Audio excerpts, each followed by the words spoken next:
I'm Marcus Smith, and this is Constant Wonder.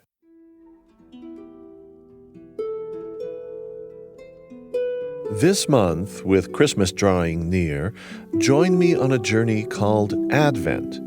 Constant Wonder is marking this venerable tradition, a calendar of hopeful anticipation with daily short episodes, a new Advent experience every day all the way through the 25th. Together with special guests, we're seeking out the wonder and awe felt by so many people during this season of hope, reverence, peace, and goodwill. It's December 4th. For many of us, this is a season of restless waiting. I, for one, find myself longing for the emergence of new life from soil or branch. It could be the first slender blades of crocus, drooping catkins that show up so early on hazelnut or aspen. And as far north as I live from the equator, these are harbingers, vegetative harbingers, of hope. Winter is so often invoked as a metaphor for bleak, even God-forsaken times. Today we're joined by Hannah Anderson. She's going to share with us some thoughts about winter, about death and rebirth, and about how she connects, in a very personal way, her hands-on experience with organic cycles and seasons of plant life to the Christmas story. Hannah is an enthusiastic gardener living in the Blue Ridge Mountains of Virginia. It's a place where she says life is an eclectic mix of rural ministry, family ties, and trying to do right by those who call us neighbor. Hannah Anderson is author of Heaven and Nature Sing, 25 Advent Reflections to Bring Joy to the World. One of the things that I love about the Blue Ridge Mountains where I live is we have all 4 seasons. So spring comes to us with the spring peepers, which are little tree frogs that sing their mating songs.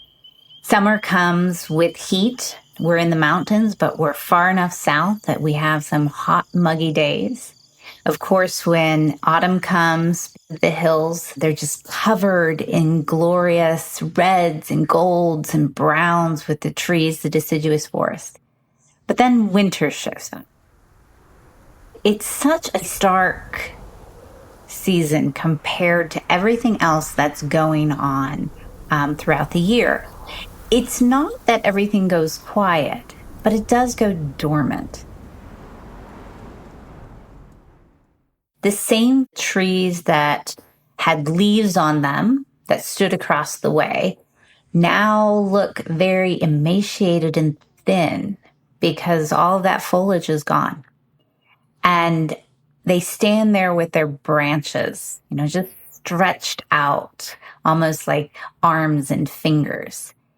And when I look out my window at that landscape, it's hard for me to remember that it once had life.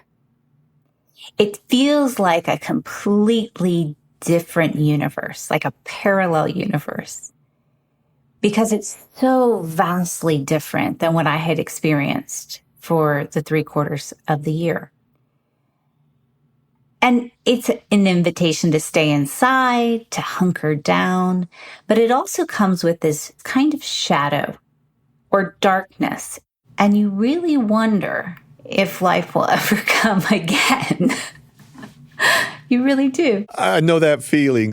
And I'm sure, there's probably folks who experience maybe seasonal affective disorder where the loss of light in the winter months can affect us as human beings. And that feeling of it's not quite despair, but it's definitely a kind of a depressive state. It really comes to us at a season, especially as we're thinking about Advent. And it brings a message to us about the state of things. That there are these seasons and times in life where it just feels like you wonder whether life will ever come again, whether you will know goodness again. But there's also this kind of waiting that's underneath it because there's nothing to be done. You can't put plants out in the middle of winter. They'll die. There's no work to be done in winter. And so you're waiting and you're waiting. And for me, it almost feels like you're waiting for divine intervention, something outside of yourself to come into that moment. You're waiting for God to show up, really. You're a gardener. Yes.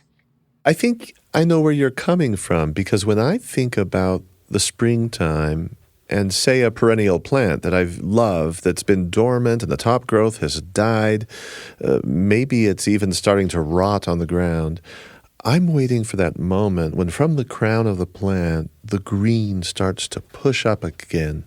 And that's just such a vitally important moment for me.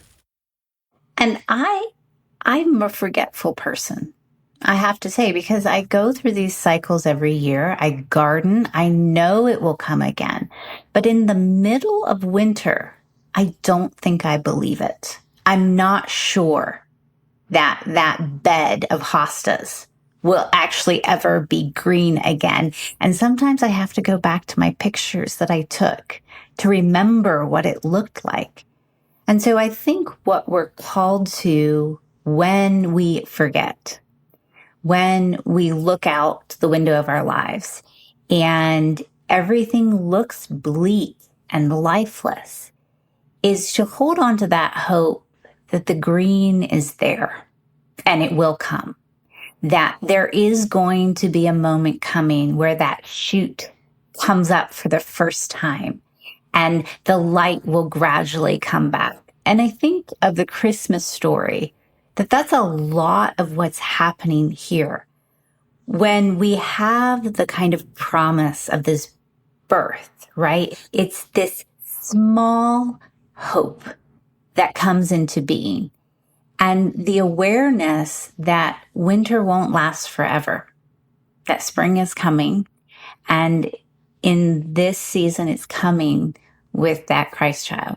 And in the way you read Scripture, this also ties into the whole concept of the death and resurrection of Jesus. Ultimately, the things that happened at the end of his life, that part of the story. It does. There's this parallelism in play, both in the initial birth of the Christ child, but you also come through the story of Christ's life, and it doesn't quite end the way you'd hope it would, right? Not initially, at least. And so you're kind of plunged back into this place of question and doubt and despair at the crucifixion. This isn't the way it's supposed to be. This is not the triumphant, glorious story we were hoping for. We were promised that this child would bring hope, and it's ending this way. And so I think within my tradition, that resolution of resurrection, that birth again.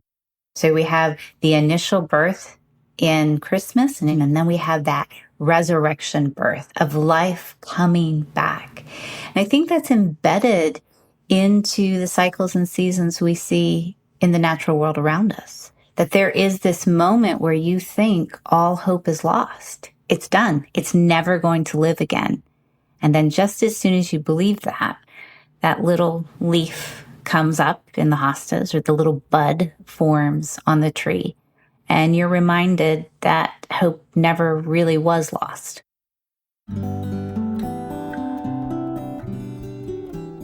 And so the story of Christ's life is one of birth and rebirth, and of hope and life triumphing, even in the midst of despair.